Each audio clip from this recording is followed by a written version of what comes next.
Ministério da Saúde, de acordo com o último boletim epidemiológico de saúde da mulher publicado no ano passado, foi verificado um perfil de mulher multifacetado.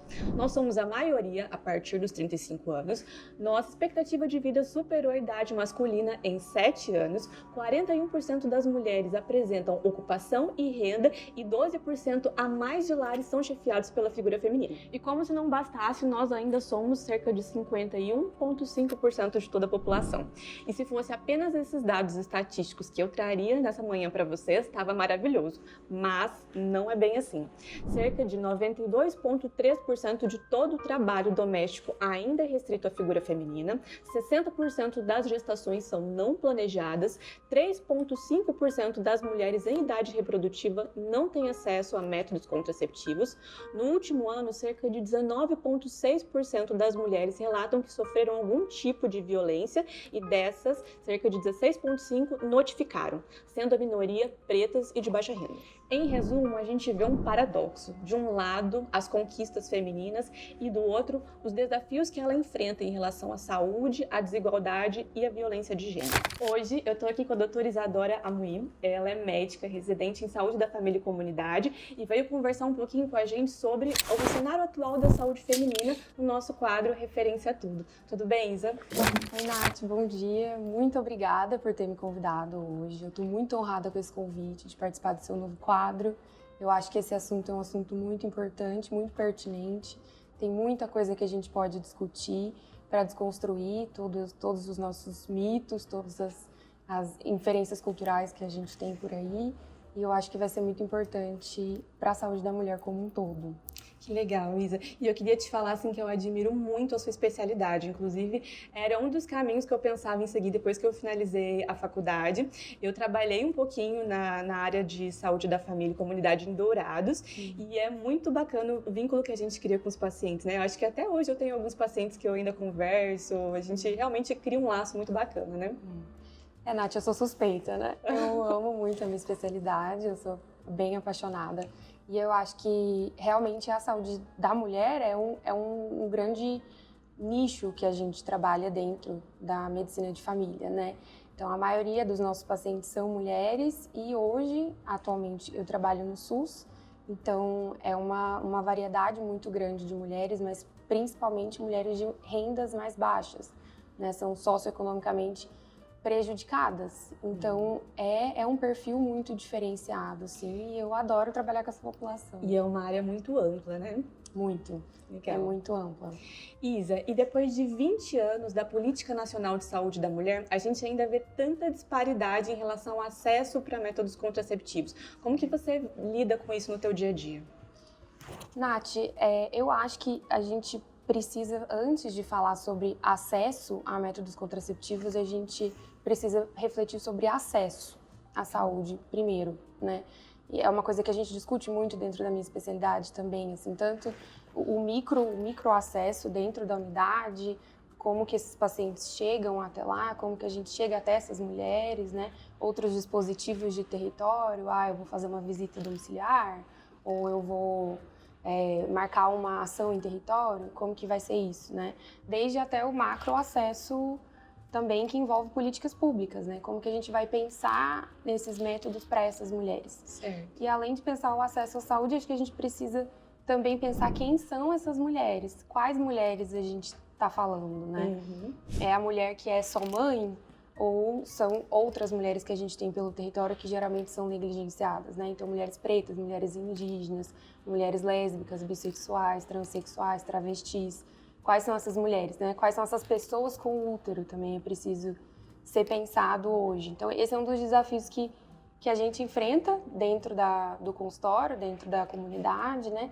Porque é uma desconstrução gradual, né? Essas pessoas não têm acesso ao serviço sempre, não são sempre respeitadas dentro dos serviços de saúde e elas não são acostumadas a discutir também sobre isso, né? Sobre a política de reprodução, como que eu quero planejar a minha família no futuro, como que a gente pensa em construir uma família no futuro, né? Exato. Então, acho que a primeira coisa é pensar assim, não são só aquela mulher X que a gente encontra aquele padrão, né, de sempre. São pessoas com útero, a gente precisa pensar nelas como planejamento. É por isso até que a gente tem uma variedade de métodos contraceptivos, né? DIU, Implanon, um preservativo, diafragma, porque cada dispositivo ele vai ser para um tipo de mulher, para um perfil de mulher, né? Sim. E deixar claro também para as pessoas que isso é um direito reprodutivo, né? Um direito garantido por lei, né?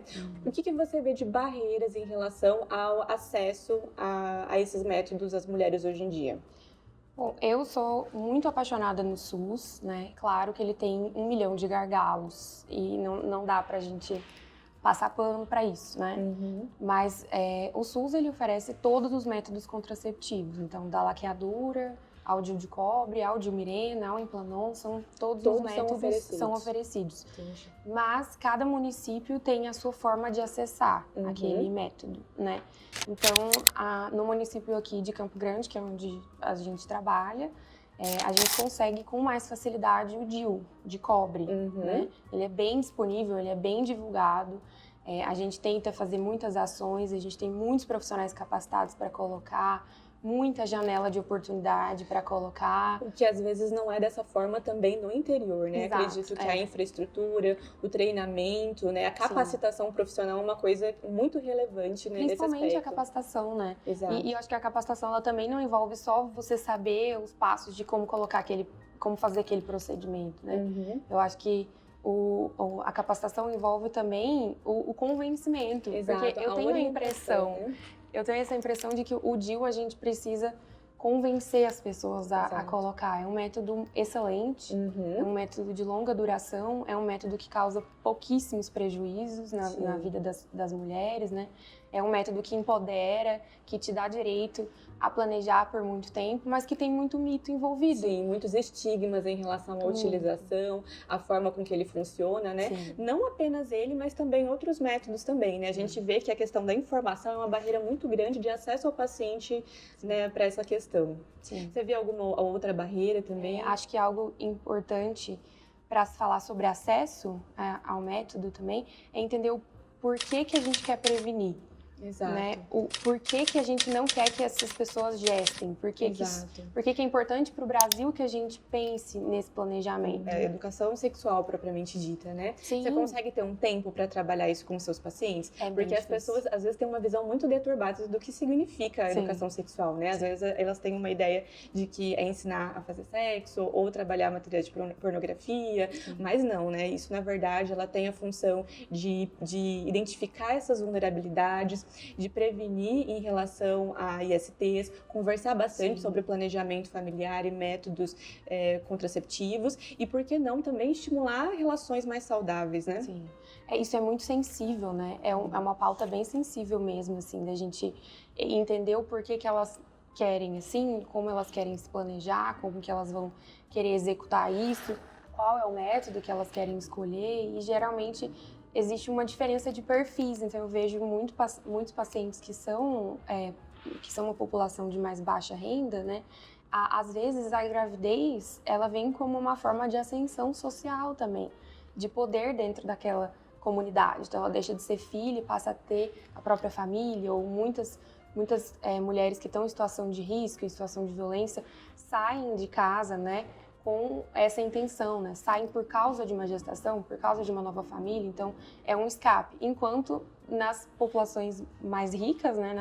Nas mulheres, talvez mais do particular, a ideia é justamente não atrasar profissionalmente. Então, planejar naquele momento para que não atrase seu crescimento pessoal, porque elas estão no mercado de trabalho, estão crescendo, e a gente sabe que a maioria das mulheres entende que um filho realmente prejudica quase em 10 anos o crescimento profissional de uma mulher. Sim. Então, são motivos diferentes, né?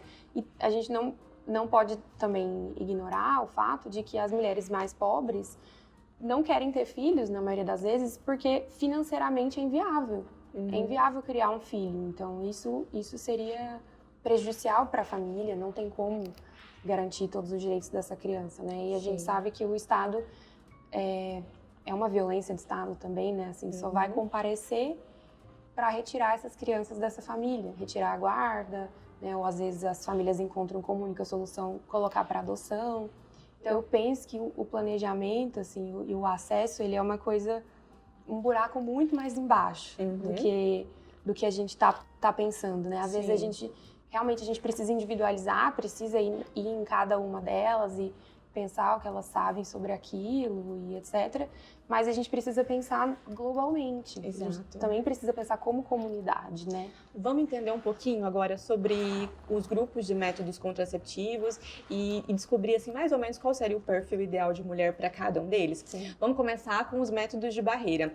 Ele fica visível lá na unidade que você trabalha. Você sabe que no lugar que eu trabalhava, eu acho que eu nunca me deparei, assim, com um lugar onde ficava à disposição do paciente, assim, um preservativo masculino. O feminino, então, uma coisa que eu nunca vi nem na unidade e até, assim, dificuldade de encontrar nas farmácias também, né? Nath, no SUS, muita coisa varia com o governo que tá, né? Então, a gente passou por alguns problemas já e conforme vai mudando a gestão, vai mudando principalmente o acesso a essas pautas mais sensíveis. E a prevenção de IST não tá desvinculada da sexualidade, então não tem como você prevenir sem falar sobre isso, né? Eu acho que esse é o grande protagonismo dos preservativos, assim, deixar claro que ele é o único método que tem essa capacidade de proteger contra infecções sexualmente transmissíveis. E eu até queria abrir um adendo em relação ao preservativo feminino, né? Porque a gente tem muito preconceito com ele, né? Você já usou alguma vez? Eu já usei uma vez. Eu nunca usei. Mas assim, eu juro que quando eu olho ele passa uma aparência um pouco ruim, né? Grande, né? Aparenta ser desconfortável. Mas ele tem aquele design muito também pela forma com que ele funciona. Sim. Então, ele é um dispositivo que tem duas extremidades. Uma é introduzido dentro do canal vaginal, né? Então, é necessário que o paciente também tenha essa manipulação vulvo-vaginal.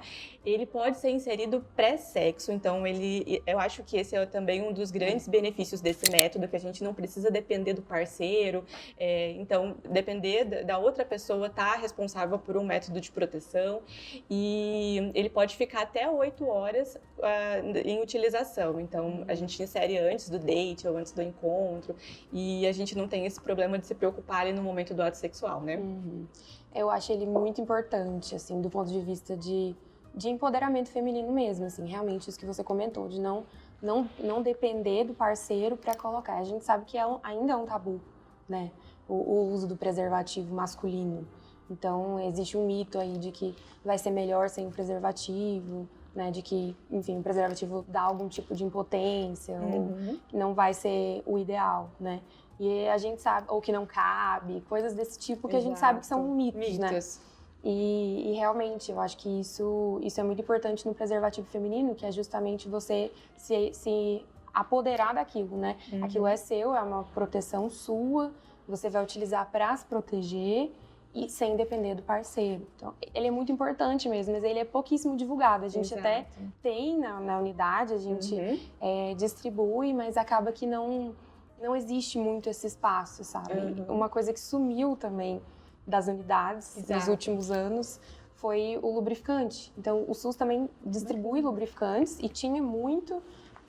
a gente colocava, geralmente, assim, o preservativo feminino, masculino e os lubrificantes na recepção. Então, tinha dispensers de preservativo na unidade, nas paredes da unidade. E hoje a gente precisa buscar na farmácia, tentar colocar de alguma forma que fique um pouquinho mais exposto para as pessoas pegarem. Eu acabo distribuindo em algumas consultas que esse assunto chega, né? Ou em consultas com adolescentes e tudo mais. Mas o lubrificante desapareceu. Então, e é uma coisa tão importante, assim, é uma prescrição, você sabe, eu tenho certeza que você prescreve muito lubrificante no seu consultório, né? É uma prescrição, é também uma medicação. Né? E quando a gente prescreve, as mulheres até se assustam, falando, como assim lubrificante? É aquele de farmácia, a base d'água, assim, sabe? Uma outra classe também de métodos contraceptivos são os métodos hormonais, e eu queria muito falar em relação à nossa pílula contraceptiva, que hoje, às vezes, vem sendo tão demonizada por alguns profissionais, né? Mas que é um método incrível, também é uma questão de empoderamento, né? É um método que a gente tem maior acessibilidade, não precisa de receita. Quais os outros benefícios que você vê em relação a ele? Nossa, eu acho a pílula excelente. Eu acho que ela já está muito consolidada, assim, no mercado, né? Ela veio ali a partir dos anos 60, a mulher já estava entrando no mercado de trabalho, então veio ali no contexto da ditadura militar, então quando eles começaram a entender que a mulher estava indo para o mercado, estavam tendo um pouco de influência dos Estados Unidos, a pílula já tinha sido lançada por lá, então as pessoas começaram a usar e começou a ser bem difundido. Então acho que foi ali naquela época em que a pauta do planejamento, ou do não, realmente a gente pode engravidar no momento que a gente quiser, começou. Então ela é um método antigo. Uhum. Ela, teoricamente, ela é mais antiga, né? Apesar de ser muito recente na nossa história, tipo, é pouquíssimo Sim. tempo atrás. Mas ela já é bem consolidada. Então eu vejo as mulheres aceitando muito bem no meu consultório. Mas E geralmente moda. É o primeiro método que ela tem... O primeiro método que ela tem interesse. Isso. A maioria das mulheres até entende que é o único método e tudo mais. Então eu acho um método muito bom, eu acho excelente. Sim. Ela não causa grandes desconfortos para o paciente utilizar, eu diria né? Que a grande vantagem não contraceptiva desse método é que é um excelente método de controle de sangramento também. Então Sim. É importante a gente falar isso para as pessoas, que o método contraceptivo ele tem essa função primária de impedir a gestação, né? Mas ele também é utilizado dentro da nossa prática clínica para outras coisas. Então, questões como sangramento irregular, aumentado, distúrbios em relação à questão do fluxo menstrual, endometriose, mioma, é um tratamento de escolha e extremamente viável, né? Geralmente é a nossa primeira opção dentro do consultório. Disponível também de uma forma muito fácil no SUS, né? É facilmente retirado na farmácia, assim, não tem grandes restrições, né? Mas eu acho que, assim como todos os métodos, existe, na medicina como um todo, né? Existe muita moda. Então, eu acho que as redes sociais, elas têm um papel muito importante, né? Não tem como negar isso hoje. Eu acho que divulga o conhecimento de uma forma muito importante, mas também divulga modas por aí. Então, realmente teve muita resistência de alguns profissionais e a divulgação de que a pílula causava alguns efeitos colaterais que eram muito deletérios. Então, as pessoas começaram a ficar com medo. AVE, enfim, trombose e uma série de outras condições que as pessoas começaram a ficar com medo e os próprios profissionais acabaram indo para a casualidade mesmo, assim. E a gente precisa se aterrar ao que é científico, né? Então, qual é realmente a evidência de que isso vai dar um AVC em qualquer pessoa? Não é assim que funciona, tudo tem risco. Existe um perfil de paciente, por exemplo, que não pode ter acesso, não pode usar desse método contraceptivo, que seriam as mulheres que já tiveram câncer de mama, que tiveram algum evento tromboembólico, mulheres acima de 35 anos, tabagistas, mulheres que têm hipertensão irregular, algo mais? Isa, que você lembra? Não, acho que só. Isso.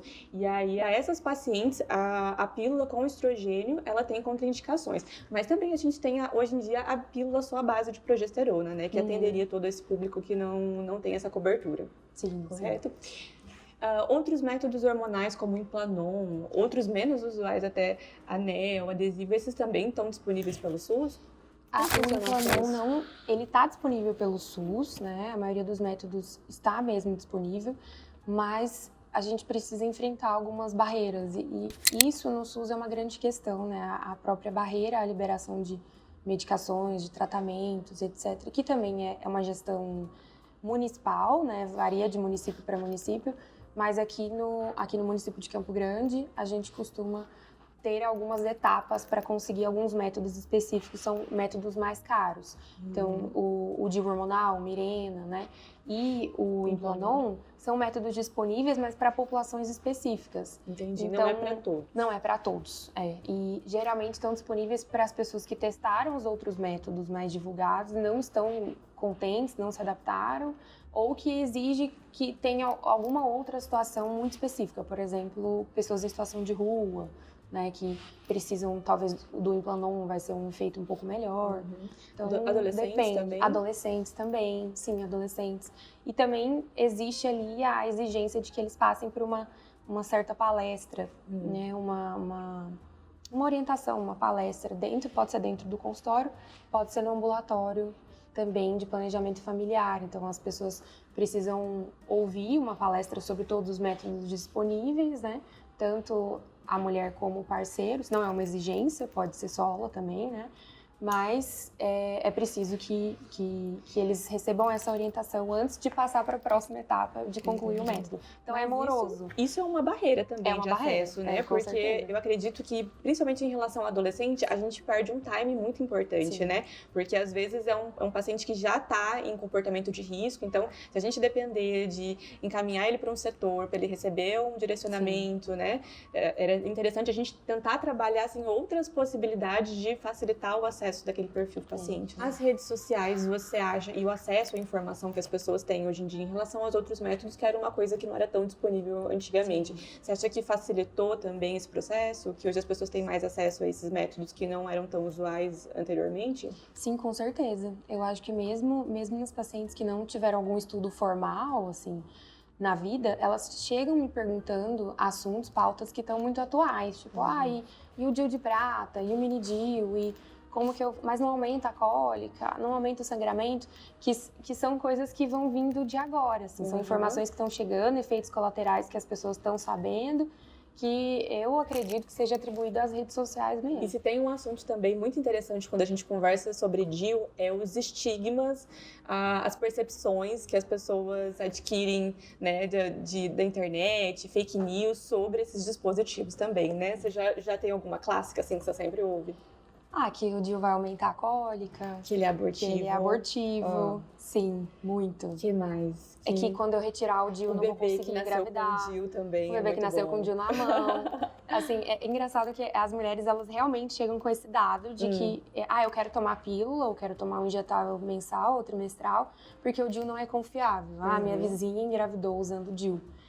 E a gente sabe que não é bem assim, né? O DIU é muito mais seguro do que quase todos os métodos contraceptivos, e que ele precisa de acompanhamento, ele precisa de vigilância. Sim. Eu não tô falando de uma ultrassom, né? Que isso, inclusive, caiu por terra, não tem né? pelo Ministério da Saúde, eu digo assim, não tem critério para se solicitar todo ano, eu diria, né? Sim, mas observar mesmo, assim, ensinar a mulher a observar, e o acompanhamento longitudinal de saúde. Então, se ele estiver bem posicionado, estiver funcionando, ele é um método muito seguro. E a gente sabe que são notícias sensacionalistas também, né? Porque você que trabalha com pré-natal também, a gente observa que existe muito mais chance de ter uma falha de uma paciente usando um método assim, mais usual, como, por exemplo, a pílula, do que o Implanon. Eu acho que é por isso que essas notícias, elas circulam com tanta ênfase, assim, nas redes sociais, na internet, né? Vem mesmo como sensacionalismo, né? Eu acho que é muito mais fácil captar a atenção das pessoas numa notícia que é negativa, que é muito grande, que foge do padrão de normalidade, e divulgar isso por aí, né? Do que a gente realmente se atrelar aos fatos, ao que tem cientificamente comprovado de que aquilo funciona. Qual que é a taxa das prevenções que deu errado?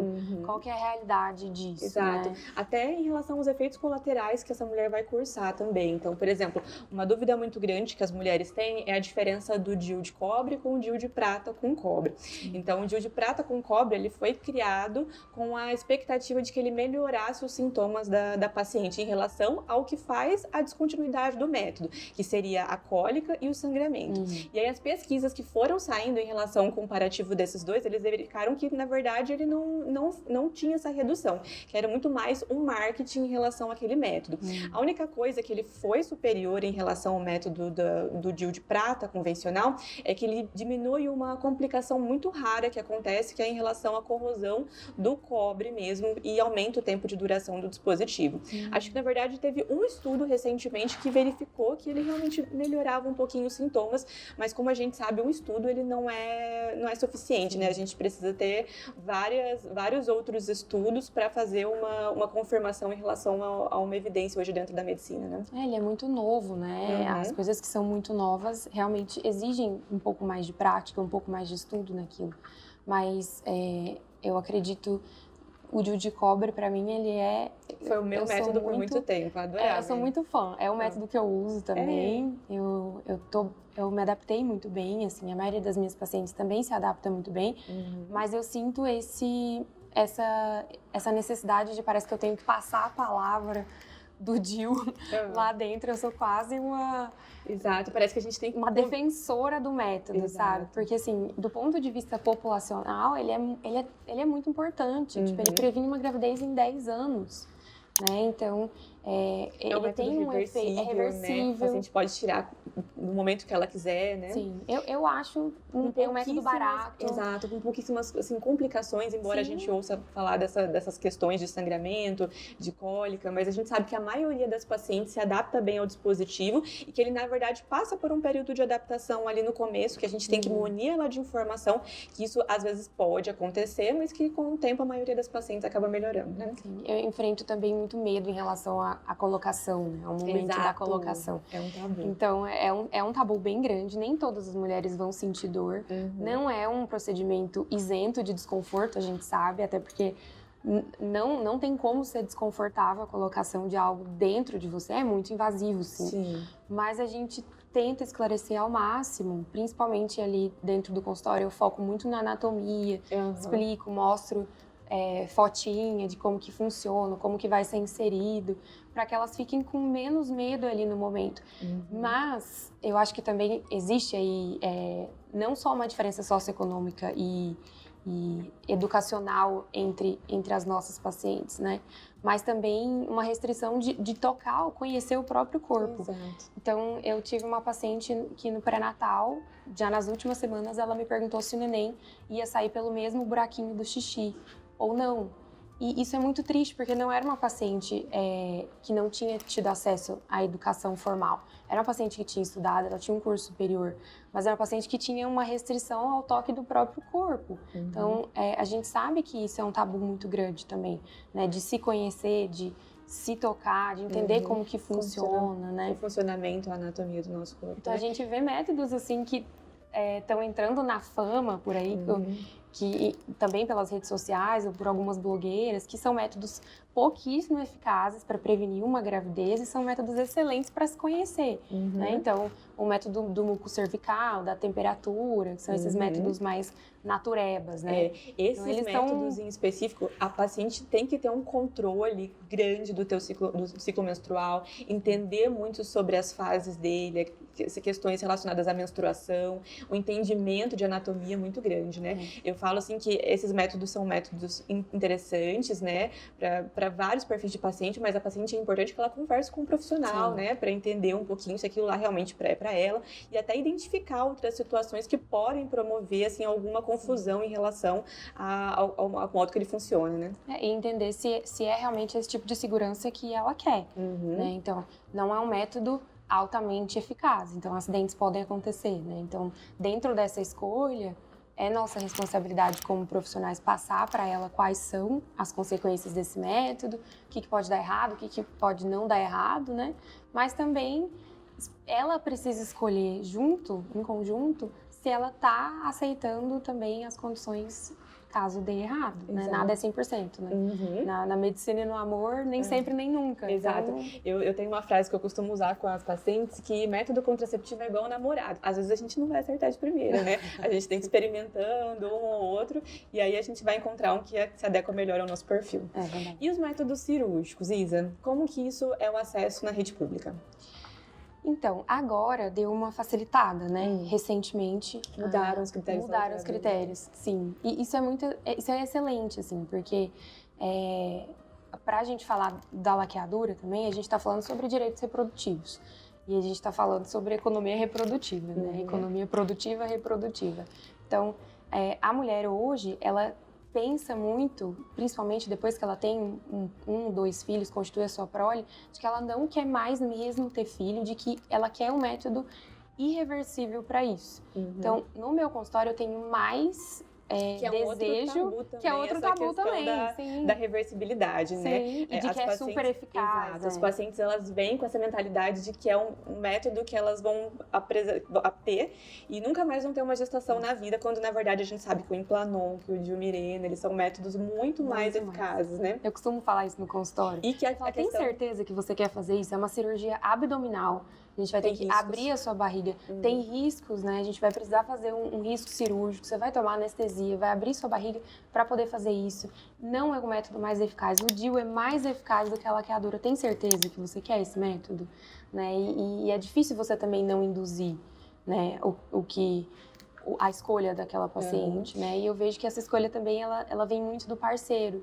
Então, no SUS é muito mais fácil conseguir a vasectomia para o homem do que a laqueadura para a mulher. Exato. Então, e aí eu sempre comento, você quer fazer a laqueadura fora da gestação, né? Por exemplo, tipo, eu quero laquear agora, já tive meu filho, não vai ser dentro de uma cesárea, né? Tem certeza que você quer fazer isso? Tem a opção também do seu marido fazer a vasectomia. O que você acha disso? Ele não faz. Ou muito preconceito por Ele conta não vai dos homens, fazer né? porque ele acha que vai dar impotência, ele acha que ele não vai funcionar mais. Então, a gente tem, assim, realmente, a mulher, ela é pensada como a responsável, né? E como mulher reprodutora, mulher mãe. Então, isso teve um peso muito grande nos acessos e, inclusive, nas políticas públicas, né? E acho que só em 2004, depois do PAISME, que é essa política de atenção à saúde da mulher, só depois do PAISME que a mulher passou a ser vista integralmente, não como uma potencial gestadora, né? Uma potencial mãe, uma mulher mãe. Então, isso é muito recente, é 2004, né? Exato. Como você comentou, tem só 20 anos isso. Então, até então, a gente pensava nas mulheres, naquele perfil de mulher e aquela mulher que quer engravidar. E hoje a gente sabe que os interesses mudaram, os momentos de vida mudaram. A gente tem desde o congelamento de óvulos para a gente poder engravidar acima dos 35 anos. Então, tudo vem mudando muito, tudo isso tem que ser considerado também. Né? Sim, com certeza. Até assim, voltando um pouquinho sobre a questão da laqueadura, que os pacientes entendam que por mais que é um método reversível, as chances da gente conseguir uma cirurgia de reversibilidade das tubas é uma coisa muito contraditória, né? Então, assim, ela precisa pensar muito antes de fazer, né? Tá munida dessas informações antes de escolher esse método também. E aumentou bastante a procura pela laqueadura, né? Sim, e eu acredito que talvez esse aumento a gente possa interpretar também que seja pela liberação desse acesso. Então, só em 2022, tem 2 anos isso, que mudou a política de acesso. Então, agora o parceiro não precisa mais autorizar processo, né? que a mulher faça a laqueadura no próprio corpo. Então, é muito grande isso, né? É um ganho muito grande, né? Você poder autorizar a própria cirurgia do próprio corpo sem o consentimento do seu marido, né? Então, era uma tutela que as mulheres enfrentavam antigamente, né? Antigamente, os maridos precisavam assinar para você conseguir um passaporte, conseguir viajar, tirar uma identidade, e até 2022 ele precisava assinar para você escolher uma laqueadura, fazer uma cirurgia no seu próprio corpo. Então, isso mudou de 2022 para cá, então mudou também os critérios, assim, não precisa ter uma prole constituída. Pode ser feita no momento do parto, anos, né? Que isso pode ser feito no momento do parto. É uma facilidade muito grande para a paciente não precisar passar por outro trauma cirúrgico, né? Sim, você aproveitar ali a janela de oportunidade da cesariana e já fazer a laqueadura também, isso é muito importante. As mulheres ficavam muito insatisfeitas quando elas chegavam no consultório e perguntavam, mas aí dá pra fazer no parto? Eu falo, infelizmente não dá pra fazer no parto. Infelizmente não. E agora sim, né, apesar disso ter que ser planejado com muita antecedência, enviar o pedido e tudo mais, que são as burocracias, né, que o nosso sistema tem, mas isso é possível, isso hoje é viável e ainda bem que tá assim. Então, talvez a gente entenda essa procura, esse aumento da procura pela laqueadura, pela liberação. Hoje as mulheres podem sozinhas decidir por isso. Exato. Então pode ter sido isso. Isa, e mudando totalmente o rumo da nossa conversa, e para aquela mulher que quer engravidar, o que você acha que é interessante para ela, para o parceiro, em relação ao que o SUS pode oferecer hoje em dia?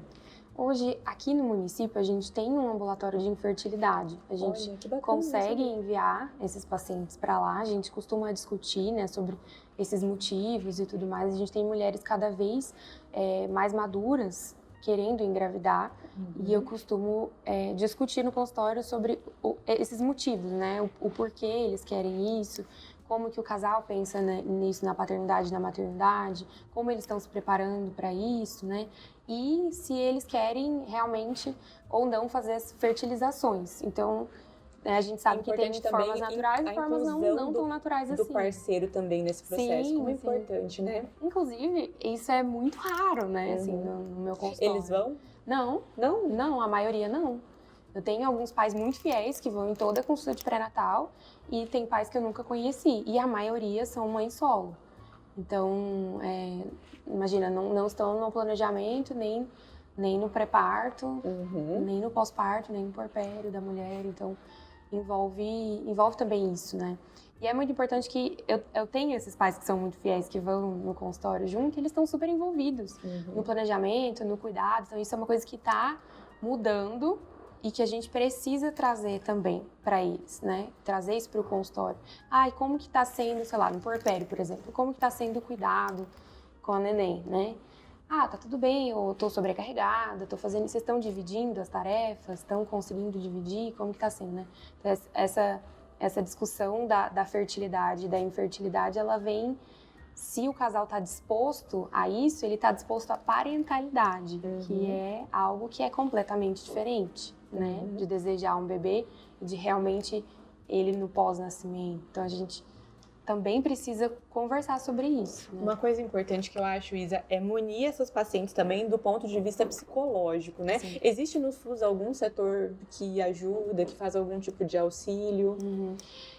Presta algum tipo de apoio? O ambulatório de planejamento, ele tem como passagem obrigatória, em alguns casos, por exemplo, no caso da laqueadura, passar pela psicóloga, ou, né, pela uma avaliação psicológica ali, do porquê se quer fazer aquilo e tudo mais. Então, tem uma avaliação, sim. Mas só pro caso do método, né? Só pro caso daquele método. Então, aqui no município de Campo Grande, a gente não tem psicólogo disponível para psicoterapia individual com facilidade. A gente tem alguns residentes, alguns núcleos de algumas unidades que conseguem fazer grupos de atendimento ou alguma avaliação pontual para aquela família, mas a gente não tem psicoterapia. Infelizmente, é uma coisa restrita. Sim. Eu acho que se a gente tivesse psicólogo em todas as unidades, pudesse fazer atendimento individual, a gente resolveria 95% das questões de saúde de uma população. E é uma questão tão importante quanto você, por exemplo, ir ao médico, ser assíduo nas consultas de pré-natal, entender a importância também dos exames, a questão de você munir a paciente de informações ali em relação à via de parto, pós-parto, entender também questões como, por exemplo, não tão usuais, mas de gestão financeira, que é uma coisa que muda completamente a nossa vida depois que a gente tem filho, né? Sim, total. E a Isa, a gente já conversou sobre método contraceptivo, falamos ali sobre a questão de infertilidade, parto, preparação do parto, e eu sei o papel maravilhoso que vocês fazem, né, como médicos de saúde da família, mas às vezes as pessoas de casa não entendem o quão ampla é a sua especialidade, que vai desde do nosso acompanhamento, tratamento ginecológico, pré-natal, até, por exemplo, cuidados paliativos. Fala um pouquinho mais sobre essa especialidade. Nath, eu sou completamente apaixonada pela minha especialidade. Eu acho que ela é muito essencial, mas ela realmente é pouco conhecida, é uma especialidade nova. Então, como especialidade, né? Nesse formato que ela existe hoje, ela é uma especialidade muito nova, mas é a prática médica mais antiga de todas até hoje. Então, como a gente trabalha, é a forma que os médicos trabalham desde a antiguidade, desde que o médico é médico. Então, desde fazer um atendimento domiciliar até atender todas as idades, todos os perfis, todas as queixas, né? Então, um olhar mais preventivo sobre a saúde. Com certeza. Mais preventivo, sim. O enfoque é realmente em prevenção. E claro que o Brasil está em estágios diferentes de prevenção, né? Então a gente ainda está tratando muitas coisas, né? Mas conforme o perfil dos pacientes vai mudando e a gente vai passando por uma construção econômica e a população vai envelhecendo mais, vai mudando o perfil de doenças. Então hoje o Brasil já passou da transição, já transicionou ali entre as doenças que eram sexualmente transmissíveis, né, as doenças transmissíveis, para agora as doenças crônicas não transmissíveis. Então, a gente conseguiu já diminuir, por exemplo, a mortalidade materna, que era um objetivo do milênio, né? Era uma coisa muito importante, era uma cobrança de instituições internacionais e a gente está conseguindo passar por isso. Mas, sim, o médico de família é pouco conhecido, é uma especialidade pouco conhecida, principalmente no sistema particular, no sistema suplementar de saúde, mas ele é essencial e em algumas cidades que são cobertura do SUS, né, que são 100% cobertura do SUS, o médico de família já é uma exigência pro postinho. Sim. Então, falando de uma forma mais simples, é o médico do postinho de saúde. E é o médico da família, Da né? família, Isso é legal sim. porque você consegue acompanhar também, né? Como a gente, por exemplo, a passagem da menina ali pela fase da puberdade, depois a gestação, até a transição do climatério, né? Isso é muito legal. Isso é um sonho, né?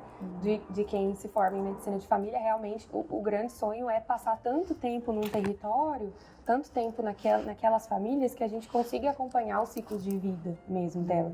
Então, que a gente consiga fazer o pré-natal, a gente consiga acompanhar um parto, por exemplo. Eu já acompanhei partos de pacientes minhas que eram partos de gestações complicadas, então eu fui dar apoio durante o parto. E depois, quando essa criança cresce, então a gente faz a puericultura, que é o acompanhamento da criança, ela também passando por um ciclo gravídico puerperal depois, até o envelhecimento. Então a ideia é que a gente acompanhe todos os momentos de vida e que a gente seja o primeiro acesso. Então é diferente do especialista focal, que é, por exemplo, o ginecologista obstetra, que vai focar naquele pedaço, naquele momento de vida ou naquela queixa. Enquanto a gente está ali para todas as queixas, desde restrição alimentar até realmente cuidado paliativo, né? E uma coisa que eu acho legal é porque, assim como a ginecologia e obstetrícia, vocês são muito dinâmicos, né? Então, não é só restrito ali ao ambiente de consultório, né? Não. Vocês fazem palestras, vocês vão nas escolas, vocês fazem a atividade domiciliar, né? Isso é muito bacana. Isso é uma questão que eu não sabia que era importante para mim quando eu entrei nessa especialidade. E é essencial, assim, eu não me vejo atuando restrita ao consultório hoje. Realmente a dinamicidade para mim é muito importante. Então, não tem um dia igual. Não existe um dia igual. Realmente é muito caloroso, é muito agitado, é um dia a dia muito agitado. Mas também a gente tem possibilidades de ir para o território, né? O território é uma parte importante. Então, a gente fala, é medicina de família e comunidade. E a comunidade envolve o território. Então, somos especialistas em quê? Tá, mas você é o quê? Tipo um clínico geral? A gente fala, não, a gente é especialista no território. Então, onde a gente está atuando é onde a gente conhece tudo daquilo, todos os dispositivos. Então, onde tem uma igreja, onde tem uma quadra, onde tem uma escola, onde tem atendimento psicológico gratuito, onde tem um parque, onde a gente pode fazer uma ação. Então, tem dias que eu estou no consultório atendendo sentadinha, bonitinha no ar-condicionado de jaleco, e tem dias que eu estou fazendo visita domiciliar em paciente acamado. Tem dias que eu estou atendendo na praça, tem dias que eu estou fazendo palestra na escola. É um tipo de medicina centrado na pessoa, né? Não no processo de doenças, que é mais importante. Sim, 100%. E principalmente na prevenção. Sim. Né? Então tem muita, assim, promoção de atividade física, a promoção de saúde mental. Eu acho que é um gargalo muito grande aqui no estado, aqui no Mato Grosso do Sul, né? Não tem como a gente falar de saúde da mulher também se a gente não falar em saúde mental. Exato. Da mulher. Então, eu acho que esse é um ponto importantíssimo. Assim. As mulheres, elas estão sobrecarregadas desde a modernidade. Né? Desde que a divisão de trabalho aconteceu e a gente ficou com a parte da economia reprodutiva. Exato. Nós temos que cuidar, fazer alimento, cuidar das crianças, cuidar dos idosos, cuidar dos doentes da família, da mãe, do seu marido, por aí vai. Enquanto o homem está trabalhando. A medicina, eu digo que ela tem uma visão holística atualmente, né? Então, a gente se preocupa tanto com a pessoa, entender que aquela pessoa está inserida numa comunidade, que ela tem as suas práticas, tem as suas atividades, tem a sua atividade ocupacional, que conta bastante, tem a sua espiritualidade também, que é uma coisa que conta muito no processo de estilo de vida e também na questão da atuação no momento de um adoecimento, né? Isso é muito interessante, porque ele pode procurar quantas vezes esse paciente precisar e você tá ali, você conhece essa pessoa há muito tempo. Então você já sabe como ela funciona, você já sabe o que tá vindo por ali. Então, é uma gripe, de novo tá gripado. Por exemplo, um exemplo muito, muito clássico, que você também pega muito no seu consultório, né? A candidíase de recorrência. A gente sabe que está relacionado com a saúde mental, a gente sabe que está relacionado com algum tipo de estresse, né? Então a gente consegue a gente já conhece onde a pessoa trabalha, a gente conhece onde ela mora, a gente que é uma sabe visão quais que a gente, condições como ginecologista, não tem, entendeu? E a gente faz a família, faz o pai, a mãe, o filho, com quem que mora, como que é a relação entre eles, né? Então isso é muito importante. Assim, hoje, depois que eu fui para essa especialidade, eu não acho que tem como fazer de outra forma. sem olhar realmente a família e a comunidade em que essa pessoa mora, né? Então, isso é uma construção que a gente ainda precisa acalorar um pouco mais, precisa deixar ela mais nítida, eu acho. Izzy, qual você acha que seriam os próximos passos para a gente reduzir esses índices de mortalidade, de cobertura pré-natal, de violência de gênero, de munir a paciente em relação aos direitos reprodutivos, em relação a questões de anatomia, conhecimento? Nath, essa é uma pergunta muito difícil. Eu acho que existem dois caminhos principais, né? Acho que é o caminho o macro e o micro, assim. Então, dentro do macro, a gente tem as políticas públicas, né? Que são essas discussões. Então, como a gente vai liberar esses acessos, esses métodos, como essa mudança, por exemplo, da laqueadura que aconteceu de 2022 para agora, né? São como a gente vai liberar esses acessos, né? E a gente está tendo caminhos, né? E discussões que estão mais acaloradas hoje em dia, né? Desde a legalização do aborto até essa liberação da laqueadura, por exemplo. Então, são debates que estão sendo desconstruídos, mas eu acredito que no Brasil isso vem por uma pressão externa. Isso vem de outros países que estão passando por esses processos e o Brasil acaba ficando pressionado, encurralado a pensar isso também. Foi assim que aconteceu quando a gente teve os objetivos do milênio, a gente teve que resolver a mortalidade materna, a mortalidade infantil, e aí por isso a gente teve que focar no pré-natal. E aí daí surgiu o médico de família fazendo o pré-natal lá no território, focando naquelas metas. Então, eu acredito que venha de algo global, assim, uma necessidade global de reduzir esses índices também. Então, sim, é uma pressão política e o caminho vem dessas decisões também que passam em tramitação por todas as etapas, né, que a gente está vivenciando agora. Então, o primeiro caminho é esse. Acho que o segundo caminho é a gente cada vez mais buscar isso como mulheres, né?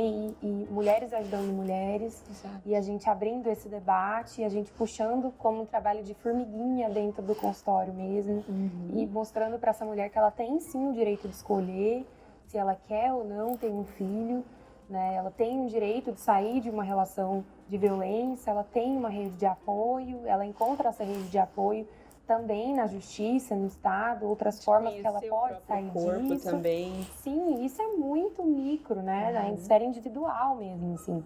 O aprendizado do próprio corpo, o aprendizado da própria sexualidade. E aí a gente tomar hoje, suas próprias decisões, ser protagonista do seu processo de saúde, né? E hoje a gente está passando por um momento em que a saída da mulher de casa para o mercado de trabalho e o dinheiro que se envolve, o salário que a gente recebe, e a gente sabe que na sociedade que a gente vive, poder é relacionado ao dinheiro e o dinheiro traz independência. Então, as mulheres tendo cada vez mais independência, elas estão entendendo que isso não é um problema. Que é possível que a gente seja independente, que a gente busque o que a gente quer e que a gente se empodere umas com as outras, né? Mas isso é ainda um processo que ainda vai demorar muito tempo, né? Que a gente já teve muitas conquistas, mas que vai demorar muito tempo ainda para que a gente chegue no que é ideal. Mas é isso, eu acho que é talvez a capilaridade. Acho que a gente vai se infiltrando e mostrando, e é um trabalho de formiguinha, assim, diário, e realmente abrir os debates, porque eu acho que a gente precisa pensar, assim, a gente realmente está pronto para escutar o que essas mulheres tem para dizer pra gente. A gente está pronto para escutar quais são os desejos dessas mulheres, né? Então a gente quase não discute isso, né? A gente quase não fala sobre a sexualidade feminina, por exemplo. Então a gente precisa, acho que, pensar em si mesmos como médicos no geral, assim. Estamos prontos para ouvir o que essas mulheres dão, o que essas mulheres estão precisando, né? Nossa, a Isa que fala é incrível. Eu acho que é realmente esse o nosso papel, entender as nuances dessa mulher multifacetada que a gente está recebendo no consultório, entender o local que ela está inserida, saber que o processo de saúde é muito mais do que o tratamento de uma doença, é olhar para a mulher de uma forma gentil e integral em relação a todo momento que ela está inserida na questão de ocupacional, naquela mulher mãe, naquela mulher esposa, e não simplesmente estar ali focado num processo, né, no atendimento ginecológico, entender que essa mulher ela precisa de uma visão mais ampla em relação à saúde dela. E todo esse trabalho de divulgação, ele facilita muito essa questão de capilaridade, né, Isa? Então, assim, munir o paciente, levar informação de qualidade, ter acesso a toda essa informação riquíssima que você trouxe aqui pra gente. Queria já te agradecer por tudo que você contribuiu hoje para nossa discussão, acho que foi incrível. E eu queria que você deixasse para o pessoal onde a gente pode te encontrar, tem rede social, como que a gente faz para encontrar você e o seu trabalho. Nath, muito obrigada, eu estou muito feliz de ter feito parte aqui do quadro com você. Eu acho que isso é muito importante, essa discussão, né, sobre a saúde da mulher e como a gente precisa crescer nela. E também é muito importante para a minha especialidade, que também está crescendo, assim como nós mulheres, né? E eu estou muito feliz com a oportunidade, muito obrigada. Eu tenho rede social, sim, é Isadora Amui, né? Depois a gente vai deixar na descrição do vídeo. E é isso, muito obrigada, até a próxima. Obrigada, Isa. Pessoal, é isso. Então, começamos esse movimento incrível de troca de informações e conhecer também um pouco mais do universo desses profissionais incríveis, como o exemplo da doutora Isa. Aguardem os nossos próximos capítulos do quadro Referência a Tudo e muito obrigada por ter ficado até aqui.